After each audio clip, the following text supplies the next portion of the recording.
Desire, everyone talks about it, almost everyone thinks about it. But have you ever stopped to ask why? The truth is, longing isn't only in the body, it lives in the mind, shaping thoughts, emotions, and even the way we connect to others. Carl Jung believed that desire is not just a biological instinct, but also a symbol, an archetype, a psychic force that carries the weight of the collective unconscious. What we call attraction might be less about the physical and far more about hidden forces inside us that we barely understand. Science explains that intimacy has an obvious role, ensuring the continuation of the species, mixing genes, creating diversity. But Jung would add something biology cannot explain. Why do we think about it so often, even when reproduction is not the goal? Perhaps because longing is also a bridge between the conscious and the unconscious, a call that goes beyond the body and touches the soul itself. Today we dive into this mystery. Why is the human mind so obsessed with desire? And what does Carl Jung reveal about it? 1. The hidden energy that drives everything.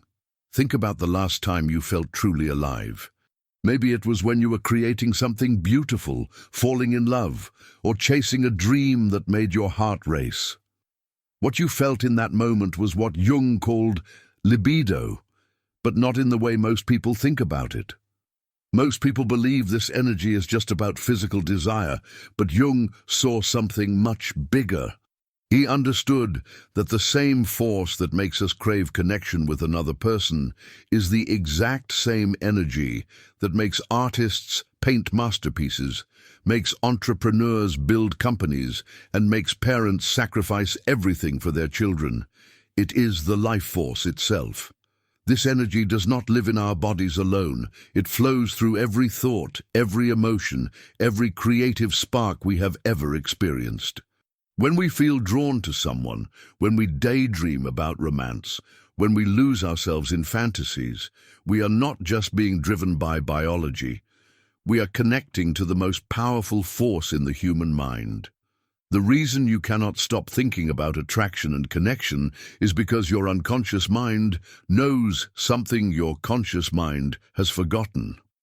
It knows that these thoughts are not really about the physical act. They are about something much deeper and more meaningful. They are about the search for completeness that lives at the core of every human being. When you find yourself lost in romantic thoughts during the day, when your mind wanders to intimate moments, even when you are trying to focus on work, you are not being weak or distracted. You are being called by the deepest part of yourself. This part knows that connection with another person is one of the most powerful ways to experience the fullness of life. Jung discovered that this energy moves in cycles. Sometimes it flows toward other people, creating attraction and longing. Sometimes it flows inward, fueling creativity and personal growth. Sometimes it flows towards spiritual experiences, making us feel connected to something greater than ourselves. But it is always the same energy, always seeking the same thing, wholeness.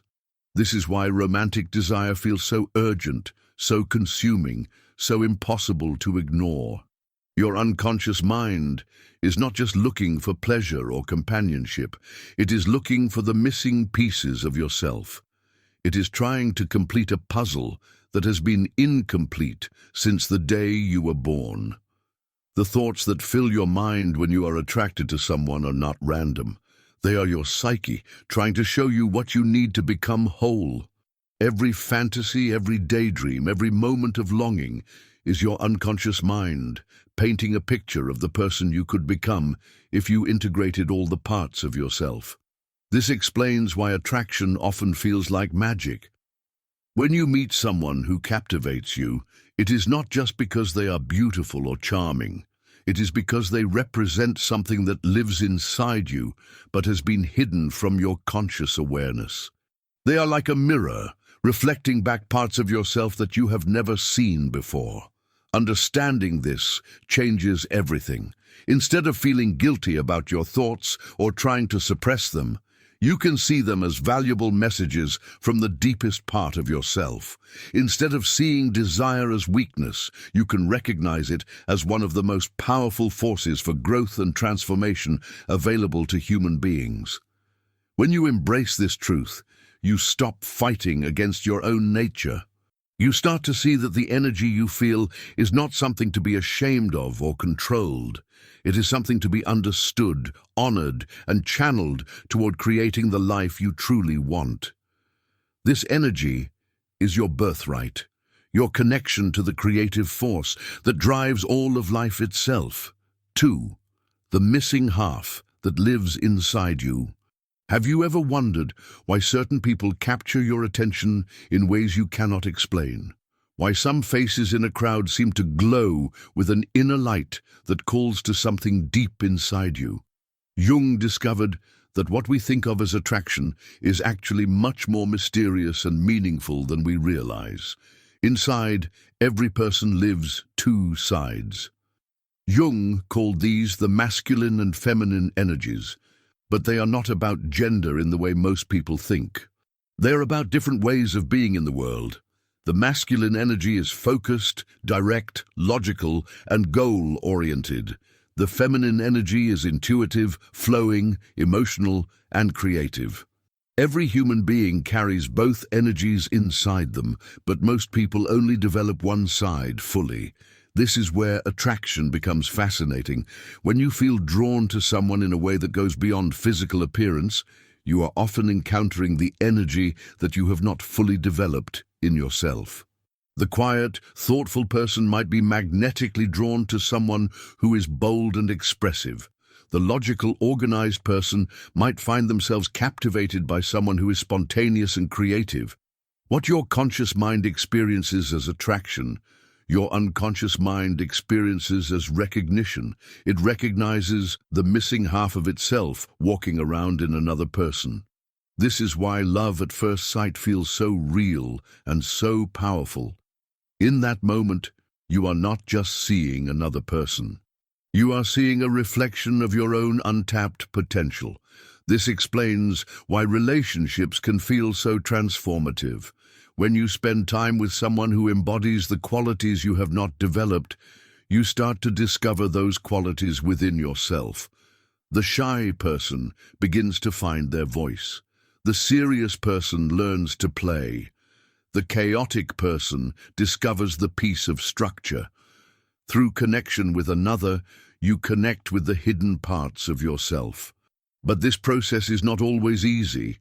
Sometimes the qualities you are attracted to in others are qualities you have rejected or suppressed in yourself. Maybe you were taught that being emotional was weak, so you buried your feelings deep inside. Then you find yourself irresistibly drawn to people who express their emotions freely. Part of you admires them, but part of you also feels uncomfortable or even judgmental. This inner conflict creates the push and pull dynamic that makes relationships so complicated. You are simultaneously drawn toward and frightened of what the other person represents. You want to embrace the missing parts of yourself, but you also fear losing the identity you have built around being a certain way. Jung understood that this process of discovering your hidden self through attraction to others is one of the most important parts of becoming a complete human being. He called it individuation, which means becoming the individual you were meant to be by integrating all the different aspects of your personality. Every time you feel that magnetic pull toward another person, your unconscious mind is trying to show you something about yourself that you need to develop. Every romantic fantasy is your psyche creating a story about how you could become more whole. Every moment of longing is your inner self calling you toward growth and expansion. This is why the thoughts and feelings around attraction feel so intense and important. They are not just about finding someone to share your life with. They are about finding the courage to become who you really are. Through the mirror of another person, you discover parts of yourself that have been waiting in the shadows, ready to be welcomed into the light. When you understand this, everything changes. You stop looking for someone to complete you and start looking for someone who inspires you to complete yourself. You stop seeing attraction as something that happens to you and start seeing it as something that reveals the path toward becoming your truest, most authentic self. 3. The dark side that nobody wants to talk about. There is a part of you that you do not want anyone to see. A collection of thoughts, feelings, and desires that you keep locked away in the deepest corners of your mind. Jung called this hidden part the shadow, and he believed it holds the key to understanding why our minds are so fascinated with forbidden thoughts and taboo desires. Your shadow contains everything you have decided is unacceptable about yourself. Maybe it is anger you were told never to express. Maybe it is vulnerability you learned to hide. Maybe it is wildness you were taught to suppress. Whatever it is, it did not disappear when you pushed it away. It went underground, where it grew stronger and more mysterious. This is where many of our most compelling romantic thoughts come from. The desires that surprise you, the fantasies that seem to come from nowhere, the attractions that make no logical sense. They are not random. They are messages from the shadow, trying to show you the parts of yourself that need to be acknowledged and integrated. Think about the last time you found yourself attracted to someone who was completely different from your usual type. Someone your logical mind said was wrong for you, but who captivated you anyway. Jung would say this person was carrying the energy of your shadow. They were living freely in ways you have forbidden yourself to live. The shadow does not just create attraction to certain people. It also creates the thoughts and fantasies that fill our minds when we are alone. The scenarios we imagine, the role-playing we do in our heads, the stories we tell ourselves about connection and desire.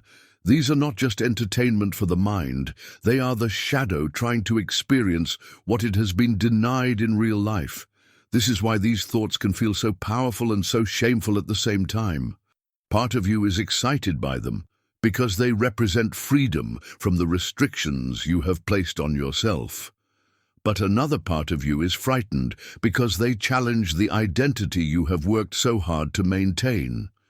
Jung believed that the shadow is not evil or dangerous. It is simply the parts of yourself that you have not yet learned to accept and integrate. The problem comes when you try to keep it completely hidden. The more you push it down, the more it influences your thoughts and behaviors in ways you do not understand or control. When you start to acknowledge your shadow, something interesting happens to your relationship with desire. The thoughts that once felt overwhelming or shameful begin to lose their power over you. You realize that having these thoughts does not make you bad or wrong. It makes you human. The shadow also explains why we are so fascinated by stories of forbidden love, dangerous attractions, and taboo relationships. These stories allow us to experience the shadow safely through imagination rather than action. They give us a way to explore the parts of ourselves that we cannot or will not explore in real life. But Jung warned against staying stuck in fantasy forever. The real goal is not to act out every shadow impulse, but to understand what these impulses are trying to tell you about yourself. What needs are not being met? What parts of your personality are not being expressed? What would it look like to integrate these energies in healthy, constructive ways? Sometimes the shadow reveals that you need more adventure in your life. Sometimes it shows you that you need to be more assertive or more vulnerable or more creative. Sometimes it points to healing work that needs to be done around old wounds or limiting beliefs. The key is learning to dialogue with your shadow instead of fighting against it or being controlled by it. When a surprising thought or fantasy arises, instead of pushing it away or judging yourself for having it, you can ask, what is this trying to show me? What part of myself is asking for attention? This relationship with the shadow transforms your entire experience of desire. Instead of being a source of guilt or confusion, your thoughts about connection and intimacy become a pathway to self-discovery. Instead of feeling like a victim of your own mind, you become an active participant in your own growth and healing. Understanding the shadow also helps you make better choices in relationships. When you know what energies you are trying to integrate, you can look for partners who support your growth rather than just triggering your unconscious patterns. You can move toward relationships that help you become more whole rather than relationships that keep you stuck in old cycles. By the way, if you're curious to go even deeper and integrate your shadows and light, check out the Sim Method ebook. It's a concise guide that can help you unlock your inner power in just 5 minutes a day. The link is in the first pinned comment below. 4. When bodies touch, souls connect. There is something that happens in moments of deep intimacy that goes far beyond what our eyes can see or our minds can understand. Jung discovered that when two people come together in true connection, something sacred occurs. The boundaries that normally separate us from each other begin to dissolve, and we get a taste of what it means to be truly whole.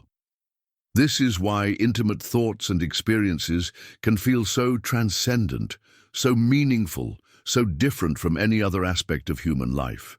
In those moments, we are not just connecting with another person, we are connecting with the deepest mysteries of existence itself. Jung called this the transcendent function, and he believed it was one of the most important aspects of human psychology. It is the ability of the mind to bridge opposites, to unite what seems separate, to find wholeness in the midst of division. And nowhere is this more powerfully experienced than in moments of deep connection between two people. When you lose yourself in intimacy, when the normal chatter of your mind falls away and you feel completely present with another person, you are experiencing this transcendent function. You are stepping outside of your ordinary sense of self and touching something universal and eternal. This is why these experiences can feel so spiritual, even for people who do not consider themselves religious. In those moments, you are connecting with the same force that moves the stars, grows the trees, and beats your heart. You are remembering what it feels like to be part of something larger than your individual self. The thoughts and fantasies that fill our minds about connection are often our psyche trying to recreate or anticipate these transcendent moments. When you daydream about being completely understood by another person, when you imagine conversations where you can share your deepest truths, when you picture moments of perfect harmony and connection, you are not just being romantic, you are responding to a deep spiritual hunger for unity and wholeness. Jung understood that this hunger is not something to be satisfied once and then forgotten. It is a lifelong calling toward growth and integration. Every experience of connection, whether in relationship or in solitude, is an opportunity to remember who you really are beneath all the roles and identities you carry. This perspective completely changes how we understand desire and attraction. Instead of seeing these forces as distractions from spiritual life, we can recognize them as pathways into spiritual experience. Instead of feeling guilty about our longing for connection, we can honor it as one of the most sacred aspects of being human.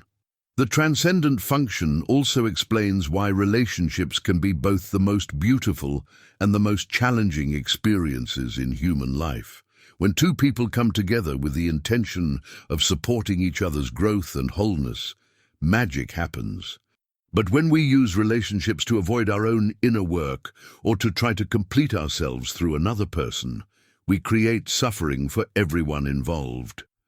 Jung taught that the goal is not to lose yourself in another person, but to find yourself more completely through the mirror of relationship. When you can maintain your own sense of identity while also opening to deep connection with another, you create the conditions for genuine transcendence. This understanding brings a sense of reverence to all aspects of romantic and intimate life. The thoughts that arise, the attractions you feel, the connections you make, all become opportunities for spiritual practice and growth. Instead of compartmentalizing your desire as something separate from your spiritual life, you begin to see it as one of the most direct paths to awakening and self-realization.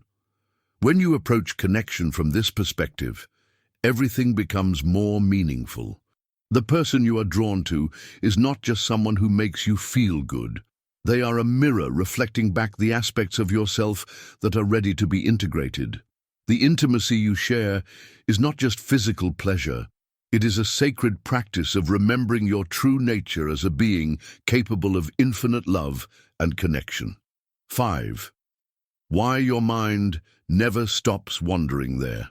Have you ever wondered why your thoughts drift toward romance and connection even when you are trying to focus on something completely different? Why these thoughts seem to have a life of their own, appearing at the most unexpected moments and refusing to be ignored? Jung discovered that this constant mental activity is not a bug in the human system. It is a feature. Your unconscious mind is always working, always processing, always trying to solve the puzzle of who you are and who you are meant to become. And one of the most powerful tools it uses in this process is the creation of romantic and intimate thoughts and fantasies. These are not random distractions.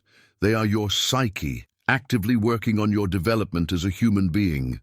When your mind wanders to thoughts of connection during a boring meeting, when you find yourself lost in romantic daydreams while doing mundane tasks, when you catch yourself imagining deep conversations with someone special, your unconscious is not being lazy or unfocused.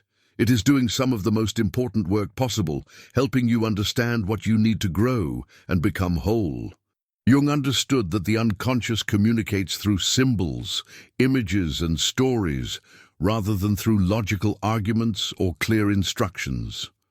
The romantic scenarios that play out in your mind are like movies created by your unconscious, each one designed to show you something important about yourself that your conscious mind has not yet understood. Sometimes these mental movies are about healing old wounds. You might find yourself imagining conversations where you finally say the things you never got to say, or relationships where you are loved and accepted exactly as you are. These fantasies are your psyche, working to repair damage from the past and to give you a vision of what healthy connection looks like. Sometimes the stories in your mind are about exploring different aspects of your personality. You might imagine yourself being more confident, more vulnerable, more adventurous, or more tender than you usually allow yourself to be.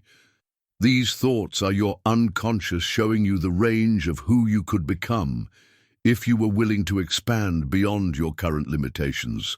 Sometimes your romantic thoughts are about integration and wholeness. You might find yourself drawn to imagining relationships where all parts of yourself are welcomed and celebrated, where you do not have to hide or pretend to be someone you are not. These fantasies are your psyche, painting a picture of what it would feel like to be fully authentic and integrated. The reason these thoughts feel so compelling and important is because they are connected to your deepest drive toward growth and self-realization. Your unconscious knows that connection with others is one of the most powerful catalysts for personal transformation. So it keeps your mind focused on this possibility, even when your conscious mind is trying to think about other things. This is also why trying to suppress these thoughts rarely works. When you tell yourself to stop thinking about romance or connection, you are essentially telling your unconscious to stop doing its job. The thoughts come back stronger because your psyche knows this work is essential to your well-being and development. Instead of fighting against your wandering mind, Jung would encourage you to pay attention to the patterns and themes in your romantic thoughts.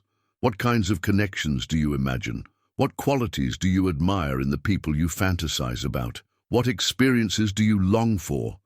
These details are clues about what your unconscious is trying to help you develop. The constant nature of these thoughts also serves another important function. It keeps you open to possibility. Your unconscious knows that opportunities for growth and connection can appear at any moment, and it wants you to be ready. By keeping these themes active in your mind, you maintain a state of readiness for the relationships and experiences that could transform your life. Understanding this changes your relationship with your own thoughts completely. Instead of seeing your wandering mind as a weakness or distraction, you can recognize it as evidence of a healthy, active, unconscious working on your behalf. Instead of feeling guilty about romantic daydreams, you can appreciate them as valuable information about your path toward wholeness. This awareness also helps you distinguish between thoughts that are serving your growth and thoughts that might be keeping you stuck. Healthy romantic fantasies leave you feeling inspired and hopeful about your potential for connection. Unhealthy patterns leave you feeling empty, obsessed, or disconnected from reality. Learning to recognize the difference helps you work with your unconscious as an ally, rather than feeling like a victim of your own mind. 6. The sacred search that never ends.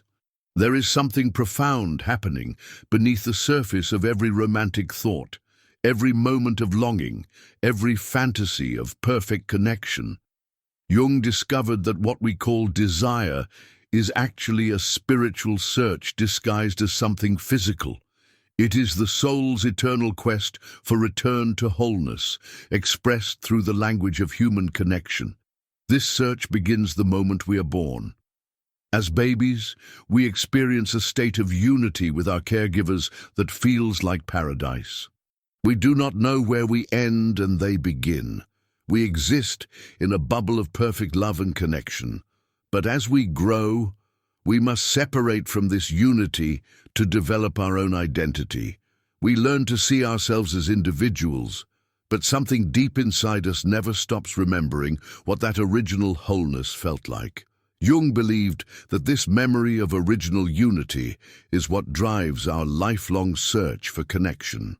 Every romantic attraction, every deep friendship, every moment of intimacy is an attempt to return to that state of perfect wholeness we experienced before we knew we were separate. We are not really looking for another person to complete us. We are looking for a way back to the completeness we once knew. This is why love and connection can feel so much like coming home. When you meet someone who truly sees and understands you, when you experience moments of perfect harmony with another person, when you feel like you have found your other half, you are not just experiencing personal attraction, you are touching the edge of something cosmic and eternal. The sacred nature of this search explains why romantic and intimate experiences can be so transformative. They are not just pleasant experiences or ways to pass time. They are opportunities to remember who you really are beneath all the layers of conditioning and identity. In moments of true connection, the boundaries between self and other dissolve, and you glimpse the underlying unity that connects all things.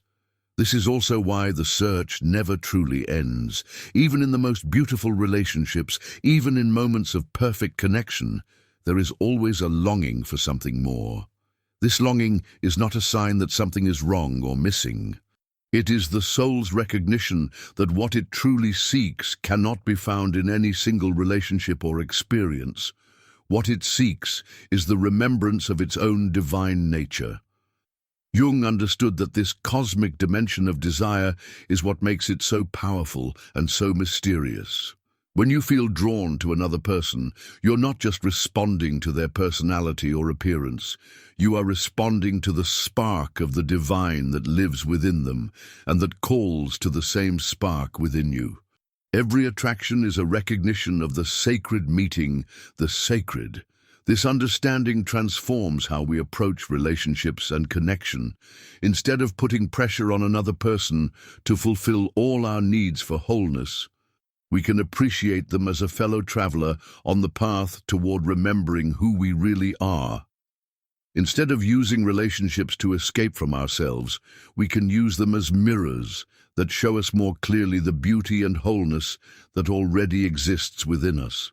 The sacred search also explains why we can feel attracted to multiple people throughout our lives, why our desires change and evolve, why no single relationship ever feels completely sufficient. Each connection offers a different doorway into remembering our wholeness. Each person we meet carries a different aspect of the divine that can awaken something new within us. When you understand your romantic thoughts and feelings as expressions of this sacred search, everything becomes more meaningful. The longing you feel is not weakness or neediness. It is your soul calling you home to yourself. The attraction you experience is not shallow or superficial. It is recognition of the divine spark that lives in every being. This perspective brings a sense of reverence and gratitude to all aspects of romantic life. The person who breaks your heart is not just someone who hurt you. They are a teacher who showed you something important about your capacity to love. The relationship that did not work out is not just a failure. It is a step on the path toward understanding what you truly need to flourish. Even the thoughts and fantasies that fill your mind when you are alone become sacred when seen from this perspective. They are not just entertainment or distraction. They are prayers, expressions of your soul's longing to remember its true nature. They are love letters written by your unconscious to the wholeness you have never really lost but have temporarily forgotten how to see. This is the ultimate message of Jung's understanding of human desire. You are not broken or incomplete. You are a whole being who has forgotten your wholeness, using the experience of connection and love to remember who you have always been. The search for your other half is really the search for your true self, and that search is the most sacred journey any human being can undertake. 7. The modern trap that keeps you searching. In our digital age, something strange has happened to the way we experience desire and connection.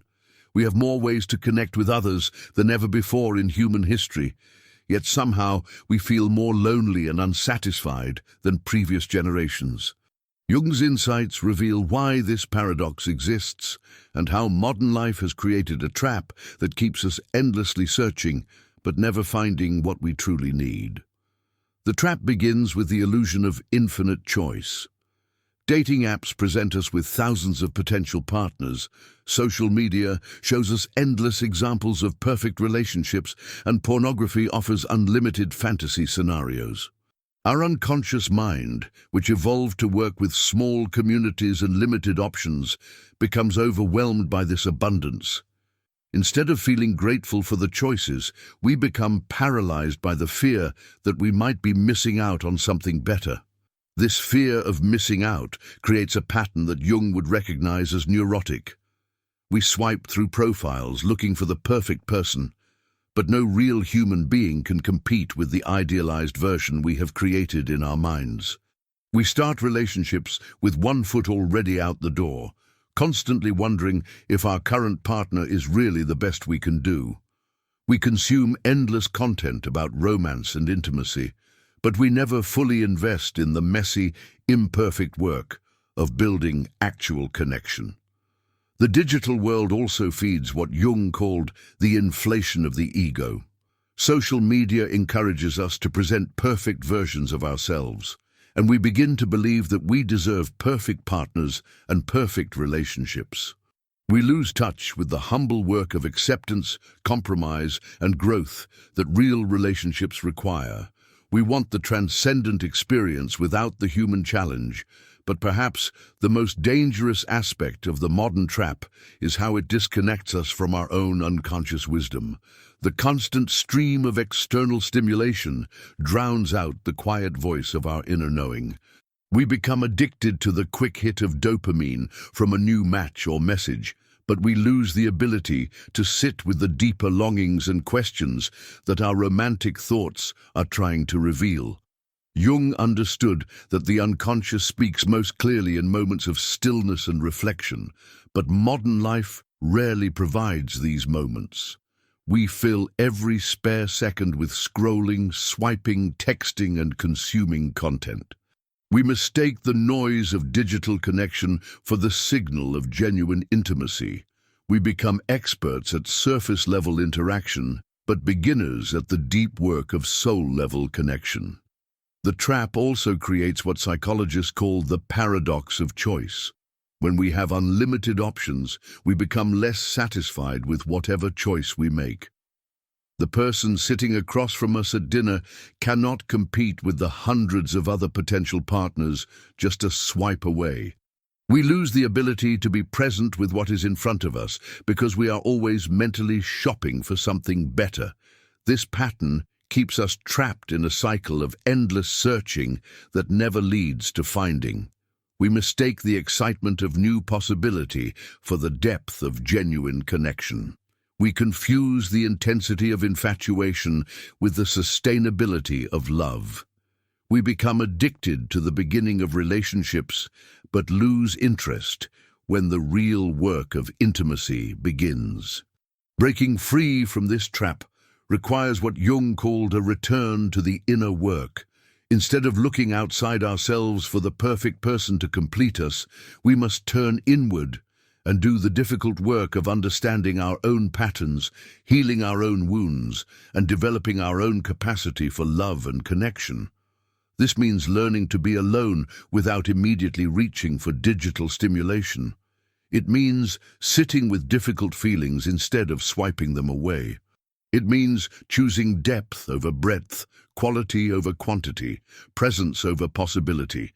It means accepting that real love is not the perfect fantasy we see in movies and social media, but the messy, beautiful, challenging work of two imperfect people choosing to grow together. The modern trap also requires us to develop what Jung called discrimination. We must learn to distinguish between the voice of our authentic desires and the manufactured wants created by advertising and social conditioning.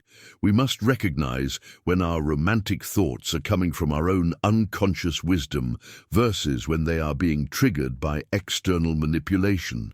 This discrimination helps us understand that much of what we think we want in relationships has been programmed into us by a culture that profits from our dissatisfaction. The endless search for the perfect partner serves the dating app industry. The belief that we need to be constantly improving ourselves to be worthy of love serves the self-help industry. The fear that we are missing out on better options serves the attention economy. When we recognize these patterns, we can begin to make choices based on our authentic desires rather than manufactured needs.